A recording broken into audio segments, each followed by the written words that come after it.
Bonjour et bienvenue à Up dans le Wok. Aujourd'hui, on va faire de la sauce aux prunes, la petite sauce qu'on mange normalement avec les egg rolls. Et on fait cette vidéo-là suite à la vidéo du poulet Tsugai qu'on a sorti dimanche passé. Mais vous allez voir que c'est une petite sauce qui est polyvalente qu'on peut manger avec toutes sortes de petites bouchées frites. Donc on va aller voir la liste des ingrédients, mais juste avant, n'oubliez pas de vous abonner à notre chaîne.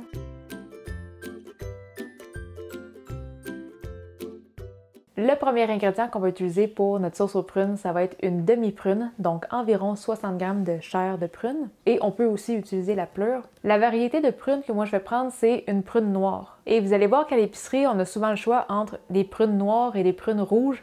Visuellement, à l'extérieur, la pleure, on dirait que c'est la même chose. Mais quand on ouvre la prune, la variété noire va avoir une chair un peu plus jaune-orangée. Tandis que la rouge va vraiment avoir la chair rouge. Pour avoir testé les deux, ça donne à peu près le même résultat au goût. C'est juste que si vous y allez avec la rouge, ça va donner une sauce un petit peu plus rosée. Une fois qu'on va avoir coupé la prune en deux, on va pouvoir faire des petits morceaux. Ça va juste être plus facile à broyer dans notre Magic Boulette. Et pour que ce soit un petit peu plus facile à broyer, on va rajouter un peu d'eau.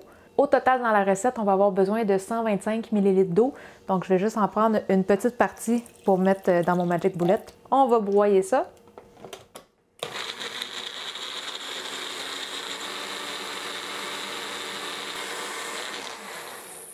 Une fois que c'est assez bien broyé, on va pouvoir transférer ça dans une petite casserole.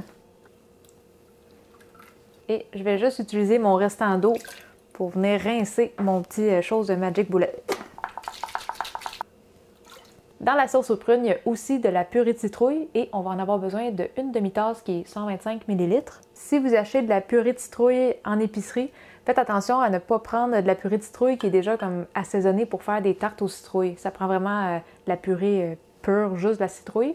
Et vous pouvez aussi utiliser de la purée de citrouille que vous faites avec vos citrouilles d'Halloween.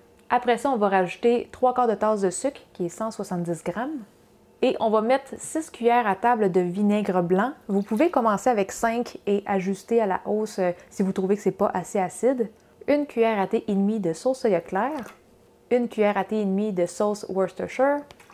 Et 1/8 de cuillère à thé de sel. On allume le feu pour amener ça à ébullition et on va bien remuer. Une fois que ça se met à bouillir, on va réduire le feu pour que ça mijote doucement. On va mettre le couvercle et on va laisser mijoter ça pour 5 minutes. Là, ça fait 5 minutes que ça mijote. On va éteindre le feu temporairement et on va venir filtrer toute notre sauce. Donc, on va avoir une petite passoire tamis comme ça avec les mailles quand même assez fines et on transfère toute la sauce. Et là, on va aller la filtrer. Et comme on peut voir, il y a beaucoup de pulpe. Ça fait comme de la compote. C'est la raison pourquoi on va filtrer, c'est que je veux pas que ma sauce elle ait une texture de compote de fruits. Et la petite compote, vous n'êtes pas obligé de l'acheter, elle est quand même bonne. Moi, je la mange tout le temps. Et là, il nous reste juste à épaissir la sauce. On va avoir besoin de 4 cuillères à thé de fécule de maïs avec 4 cuillères à thé d'eau. On va bien remuer ça. On rallume le feu, on ramène ça à ébullition. Et dès qu'on va voir que ça se remet à bouillir, on va mettre notre mélange de fécule et on va remuer ça jusqu'à épaississement.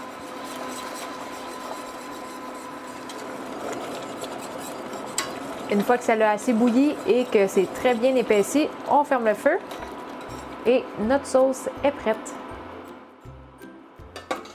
Et quand la sauce est prête, c'est le temps de venir goûter pour faire des petits ajustements au niveau du sucre et du vinaigre.